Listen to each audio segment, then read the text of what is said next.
नमस्कार साथियों, मैं पुनीत कुमार मिश्रा अपने इस चैनल पर आप सभी का स्वागत अभिनंदन वंदन करता हूं। आप सभी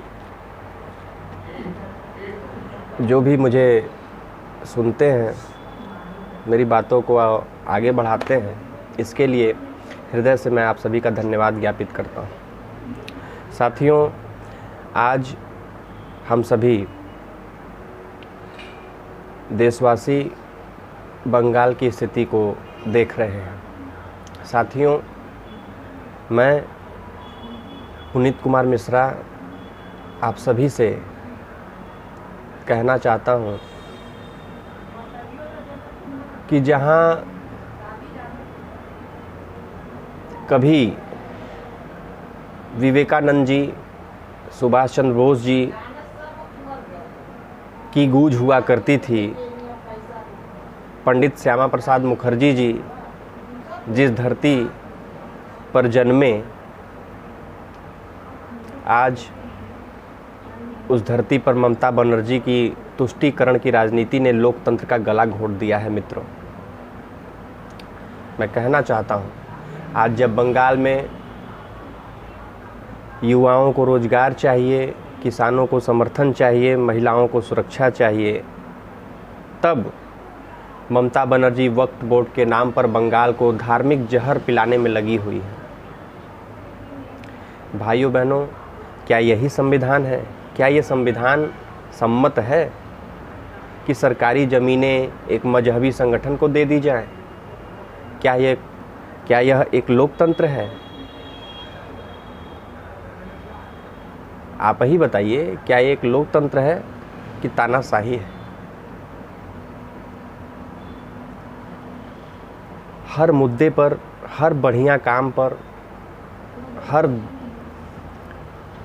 देश हित के मुद्दे पर ममता बनर्जी श्रद्धेय प्रधान सेवक नरेंद्र मोदी जी का विरोध करती हैं। भाइयों बहनों, मैं आप सभी से पूछना चाहता हूं कि ममता बनर्जी जी ये सब जो कर रही हैं, क्या ये संविधान के हित में कर रही हैं, लोकतंत्र के हित में कर रही हैं, या ये उनकी तानाशाही है? मित्रों, ममता दीदी, मैं आपसे यही कहना चाहता हूं कि अगर आपको वास्तव में अल्पसंख्यकों से प्यार है, उनके बच्चों के लिए स्कूल खोलिए, उन्हें स्कॉलरशिप दीजिए, लेकिन सरकारी संपत्तियों को वक्फ के हवाले कर देना, ये तो न संविधान में है, न ही नैतिकता में है। ये तो केवल वोट बैंक की राजनीति है और बंगाल की जनता अब सब कुछ समझ चुकी है। इस बार आपका जाना तय है, निश्चित रूप से इस बार आपको जाना तय है, आपकी विदाई सुनिश्चित है बंगाल से। इतना अपने हृदय में आप बिठा लीजिएगा, क्योंकि अब बहुत हो चुका अत्याचार, अब वार जरूरी है। इसलिए मैं अपने सभी देशवासियों से, श्रद्धेय प्रधान सेवक नरेंद्र मोदी जी से ये निवेदन करता हूं कि बंगाल में अतिशीघ्र राष्ट्रपति शासन लगाया जाए। ममता बनर्जी ने हर हिंदू त्योहारों पर रोक लगाने की नाकाम कोशिश की, पत्थरबाजी करवाई उनके लोगों ने, और बहुत सारे ऐसे कार्य किए और करती हैं। हर चुनावों में आप अगर देखें, बंगाल के चुनाव में जब भी चुनाव होता है तो वहाँ सबसे अधिक हत्याएं होती हैं राजनैतिक। कहाँ होती हैं? बंगाल में। कौन सा स्टेट है? बंगाल। सबसे ज़्यादा यदि राजनैतिक हत्याएं देश के राजनीतिक इतिहास में अगर हुई है तो बंगाल में हुई है। मेरे जब से मैंने होश संभाला है, जब से मैं राजनीति को, देश की राजनीति को वॉच कर रहा हूँ, देख रहा हूँ, भाइयों बहनों, ममता दीदी ने हिंदू त्योहारों पर रोक लगाने की कोशिश की, रामनवमी पर लाठियां चलवाईं।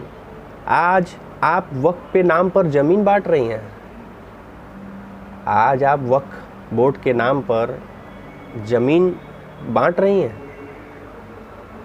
लेकिन सुन लीजिए, ये 2011 वाला बंगाल नहीं है ममता दीदी, ये 2025 का भारत है और जागा हुआ बंगाल है, जागा हुआ भारत है। अब आपके झूठ, आपके ढोंग, आपकी धर्म की राजनीति का पर्दाफाश होगा।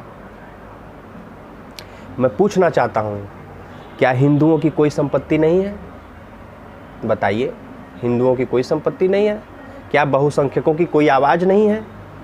बंगाल में अब सिर्फ ममता का नहीं, जनता का राज चलेगा। और जनता अब सिर्फ एक ही बात कह रही है, ममता हटाओ, बंगाल बचाओ।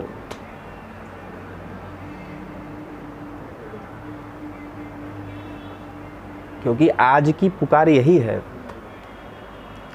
और मैं अपनी वाणी को, ये 2 लाइन की पंक्तियाँ बंगाल वासियों के लिए, बंगाल के हमारे माताओं, हमारे बहनों, हमारे भाइयों, हमारे बुजुर्गों के लिए मैं सिर्फ ये 2 लाइन की बात कहना चाहता हूँ। अगर कहीं से भी हमारी बात आप सभी तक पहुँच सके तो पहुँचेगी।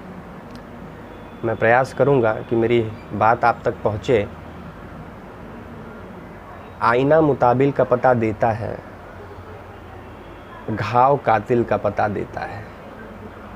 आईना मुताबिल का पता देता है, घाव कातिल का पता देता है। ऐ तूफ़ान से बच बच के चलने वालों, तूफ़ान ही साहिल का पता देता है, तूफ़ान ही साहिल का पता देता है। भाइयों बहनों, मैं आपसे सिर्फ यही कहना चाहता हूँ कि आप हार मत मानिएगा। बंगाल की इस लड़ाई में, देश की इस लड़ाई में हर एक युवा आपके साथ है। हमारे श्रद्धेय प्रधान सेवक नरेंद्र मोदी जी आपके साथ हैं। आपके साथ कोई अन्याय नहीं होगा। इन्हीं चंद शब्दों के साथ मैं अपनी वाणी को विराम देता हूँ। मिलते हैं दोस्तों अगले वीडियो में, अगले किसी अन्य मुद्दे पर हम सभी अपनी बात आपस में साझा करेंगे। आप सभी को अगर ये वीडियो अच्छा लगे तो इसे लाइक करिए, सब्सक्राइब भी मेरे चैनल को करिए और इसे शेयर भी करिए। और अगर यदि आपका कोई सुझाव हो तो कमेंट बॉक्स में ज़रूर कमेंट करिए। बहुत बहुत धन्यवाद। जय श्री राम।